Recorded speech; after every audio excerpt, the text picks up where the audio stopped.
Let's talk about Gaza, because it's the most emotional, it's the most extreme, and it probably pushed you to the limit. I've heard you on some of those spaces, and I mean, let's be honest, that emotion's dialed up to 100.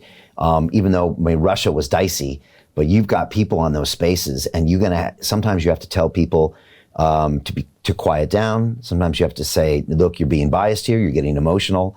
Walk me through how that started and what it was like and what you've had to deal with, from both sides, and how do you keep that space going? How do you stay objective? Do you ever kick yourself afterwards and say, man, I really messed up there? I'm objective. I do take stances at times. Like, for example, in the Gaza war, I think it's a very nuanced war. It's probably the toughest one to cover. It's the most polarizing. The one I got canceled for attempts to cancel me the most. It's much harder to cancel me now based on what I've gone through. We'll talk about that later, as you mentioned. But I've been targeted the most for that one by various organizations from all sides. I lost employees, I lost co-hosts from both sides, but I eventually get a lot of respect because people eventually saw that I'm trying to cover both sides, and there's value in doing that, no matter what the issue is. It was a really hard one. So my stance is, for example, I think a ceasefire is necessary. And that's the stance I take. I think I'm very anti-war. I think everything could be solved in both sides coming together and speaking.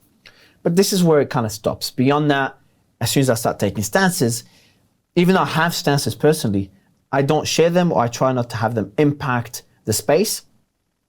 And I'm really good at that. I'm really good at detaching myself. I've been doing it for too long on a personal level and with the show. I don't let them impact the show, because even if I believe in those stances, then the whole show could be put in a bias category. And no one's managed to do that on any topic yet, because I get attacked by both sides all the time, which is great. But that one's really tough. I've covered Israel, the Palestinian-Israeli conflict in the past twice, because there were clashes prior to this war that I covered. And I remember we had people play Hamas communication on our stage live as Israel was hitting a camp in Lebanon. It's a pretty surreal space. That was prior to the war. Even those spaces and the Iranian ones, when the protests were happening, they were really tough. I'm like, these ones, I have to be there.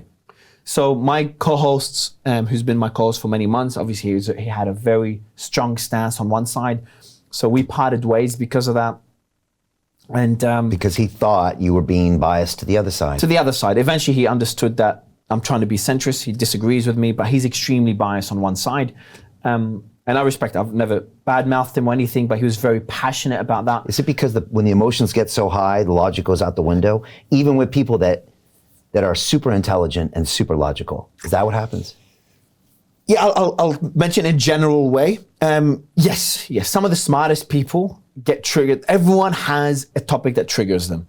I haven't had one person on my stage that could be extremely unbiased about everything. Like, I'll use my co-host as an example. He was extremely unbiased even though he had his opinions on almost everything, he ran spaces in a very unbiased way. He was great at it. He couldn't do it with that one. He's just too passionate about it. And he built an incredible following, and he's got his own niche in that audience. He's done a great job taking that stance, but it just shows how difficult it is to be unbiased. And I never knew how difficult it is until I started struggling finding people to cover for me, because I don't want to be moderating every single space. And I realized how bad the human brain is to just accept the unknown.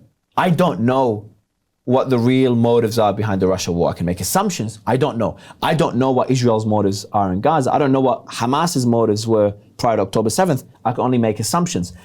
There's a lot I don't know, but the human brain is designed to, that's why we come up with conspiracy theories. That's why, I believe religion is kind of an answer to the unknown, in my opinion. So a lot of people can't accept the unknown. It's scary. The unknown is extremely scary. And I think once you accept it, it opens you up to a whole new way of looking at things and of handling things that kind of allowed me to build the platform that we have, which was not planned at all. The greedy bankers are about to do it again. In 2008, they crashed our financial system and nearly bankrupted the entire global economy.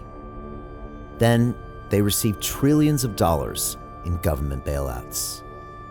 And after, They demanded fat bonuses paid for by you, the taxpayer. It turns out the banks haven't just been screwing the American taxpayers, they're also screwing over their investors. Turns out the banking industry is the worst place you could put your money, despite enormous taxpayer bailouts.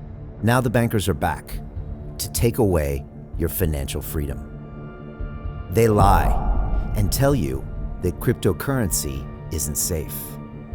They try to make it illegal for you to choose how to invest your hard-earned money.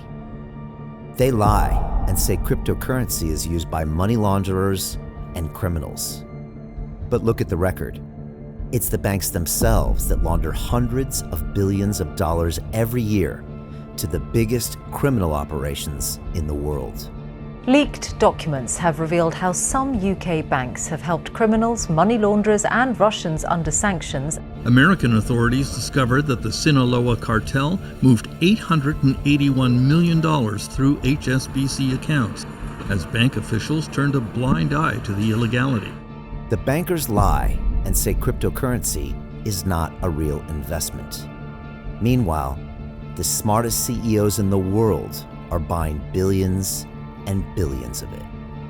The truth is that banks lie about cryptocurrency because it makes them scared. The banks take $9 trillion per year of your hard-earned money, and they are worried that they will finally be exposed. They're scared because crypto means they can no longer control your money, which means they can no longer control you. They are scared because you might actually understand your money and intelligently decide what to do with it. Now is the time for us to come together, fight back, and take control. It's time to educate ourselves, our families, and our communities.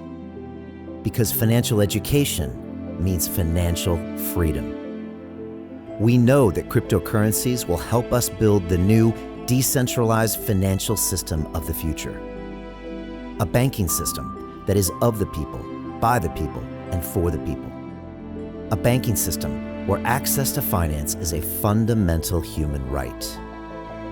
A banking system that is free and fair and welcomes all humans on this earth. The DeFi revolution is happening.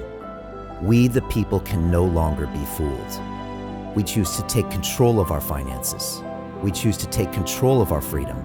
We choose to take control of our future. Join us, and let's take back our financial freedom forever.